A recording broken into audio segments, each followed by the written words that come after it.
We'll see what happens. We both were going for Manny. I don't know if Manny's the one making that decision there, but I hope he's gonna consider me. I think that still will be a fantastic fight for me and the world.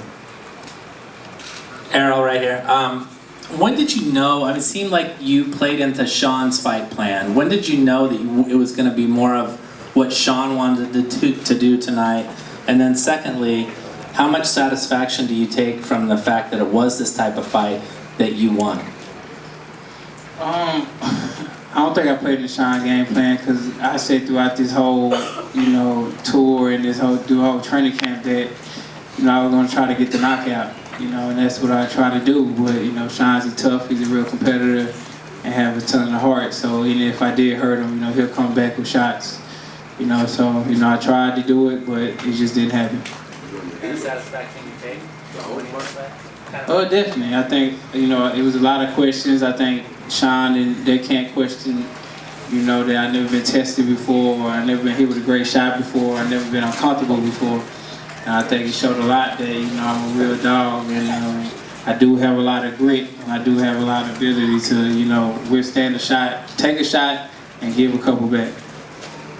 My dad was people there, you start hitting that then. What kind of momentum did they give the home crowd and that song give you right then? Because it seemed like you turned up. It's a song that, resonate, in Dallas. That's probably one of the most popular songs coming out of Dallas. So, when that song come on, I grew up on that, since a little kid. So, I feel like that's really a Dallas anthem.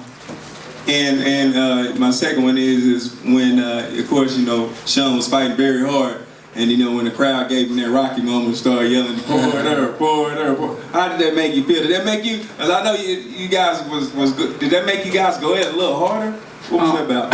I really didn't listen to it. When you're in the ring, you gotta be locked in. So you can't, at this level, you can't listen to the crowd and things like that because, to fight like this, we got two champions, it's a lot of swings and momentum changes. So, I try to tune out the crowd. I was like, shh, it's more Errol Spence fans in here. They gonna get loud. Quiet down. Right here. Errol, speaking of dancing, you came out in the 10th round with a little bit of a pep in your step. What was that all about? Oh, that was just outside the realist came on. And were you hurt by any point with Porter's power?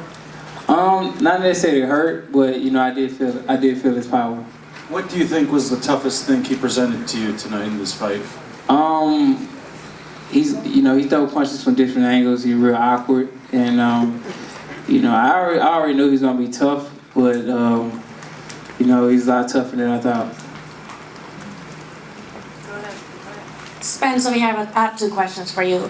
First, leading up to the fight, you were kind of clowning Porter a little bit for having been in really tough, competitive fights, close fights. But now that's the man that gave you the most competitive fight that you've been in. Does that make you, respect him more as a fighter? Definitely, I always respect him as a fighter. Him and his dad, I always respect what they did. I've been knowing them since the amateurs.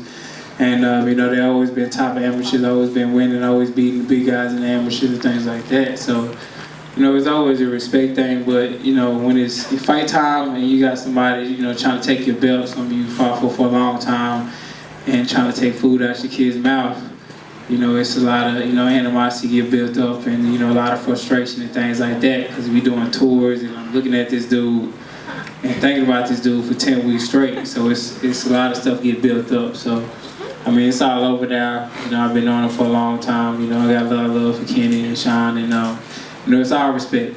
You gotta run it back. Lastly, you talk about not listening to what the crowd has to say, but I'm pretty sure after this performance, the competitive fight that Shawn gave you, a lot of Crawford stands are going to have a field day and they're going to try to pressure you more into maybe negotiating that fight. How do you think you're going to respond to that?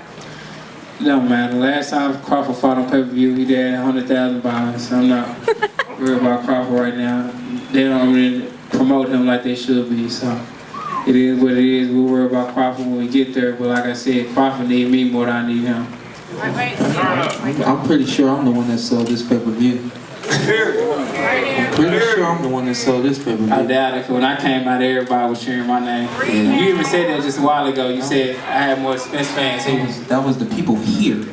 We're talking about what you said. like that. You weren't doing nothing. To the Cowboys. Cleveland Browns didn't invite you out to do nothing.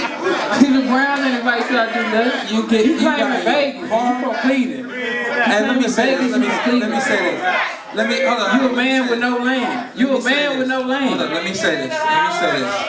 You got in your car and you drove to the Cowboy Stadium. It doesn't matter. I was Hold promoting. up. Let me say this though.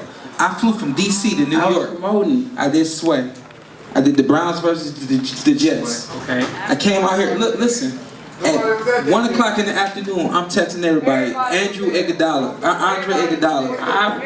Omar Gooding, who's right over there with me right now. So what car did you do? Hold on. Martin Lawrence was in the stands.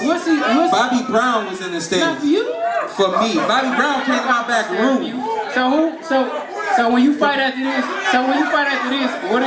where you gonna fight after this? My point is, Where you gonna fight after this? you're not You're not even gonna be on pay-per-view My after point this. is, You're not gonna be at pay-per-view after this. I bet my next fight be pay-per-view. it's supposed to be. That's the next step. Okay, then. The only reason y'all pay-per-view because you fight me. So sit down somewhere. You will not be fighting a pay-per-view one for me. You can't even set out an arena. What arena can you set out by yourself? What arena can you set out by yourself? I just told you, baby. I just told What arena can you set out by yourself? Who can you text to tell them to come to the Matter of fight? fact, I ain't even talking no more. I Who just can you text to tell them to come to the fight? Unified champion. Nobody. Unified You champion. don't got the juice.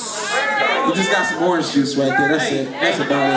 You need to take out that green jacket because I just took your belt. It's fly, baby. It's fly.